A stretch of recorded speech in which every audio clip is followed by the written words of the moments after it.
Sabi ni Paul, ibabalikan na raw niya sa akin. Mike, buwet-chwe ditlo.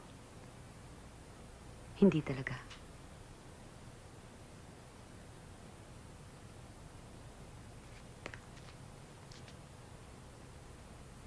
Paano ka na ngayon yan? Umalis ka na sa inyo. Hindi ka pa rin nila tinatanggap. Kaya ko mag-isa. Hindi ko ini-expect na magsama tayo ngayon. Bigyan mo ako ng pagkakataon. Nakapag-desisyon na ako, Mike. Mula ng gabing mabaril si Paul. Nang sumakay ako sa kotse kasama siya, yun na yun. Bakit yun ang naging desisyon mo? Sa'yo ko na rin nakuha ang sagot. Natatandaan mo nung naglayas ako noon. Ibinalik mo ako kay Papa. Pinaalala uli sa akin ni Papa yun. Sabi mo nun, bumalik ako sa pamilya ko. Babalik ako dito taon-taon. Next year, dadalhin ko si Stephen sa Amerika. Kung tutuusin, Lilia,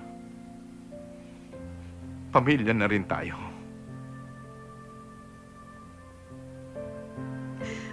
Alam mo, Mike, kung sumama ako sa'yo ng gabing yun, ikaw sanang namatay. Dahil ako nung hinahabol ng killer. Pero kung totoo, siniligtas ka ni Paul. Niligtas ka ng desisyon ko manatili sa kanya.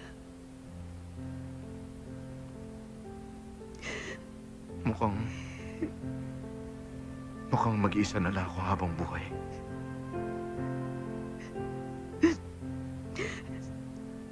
Guwaya ko si Dia Piangio.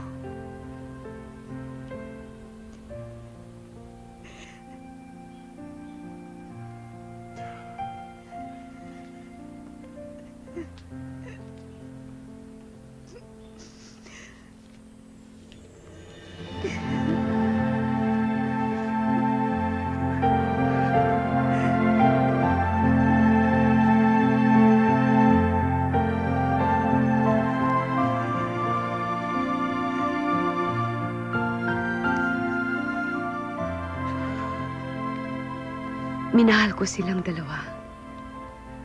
At ang pinaka-importante, kapwa nila ako minahal. Ngayong nahuli na ang pumatay kay Mr. Paul Yang, what's your plan? I'm going back to anti-crime advocacy. Bakit? May pag-asa bang umunlad ang peace and order situation sa ating bansa? Bakit naman hindi? Habang lumalala ang krimen, mas lalong dapat tumitindi ang commitment natin na labanan ito. You mean you haven't given up on the Philippines? Why should I? It's my only country. Mrs. Lilia Chong-yang, Most Outstanding Woman of the Year in the field of public service.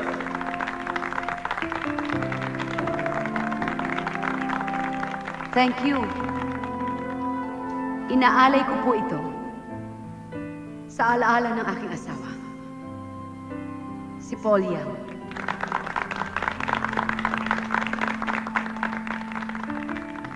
Sa aking mga anak, I miss you all.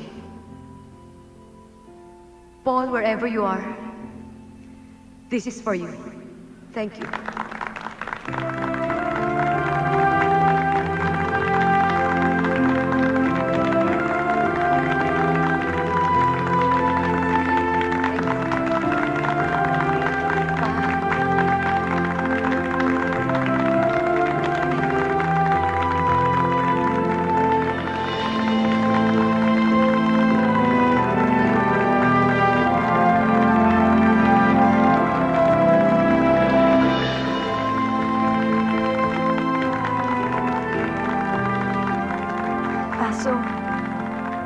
magpatawad. Umuwi ka na.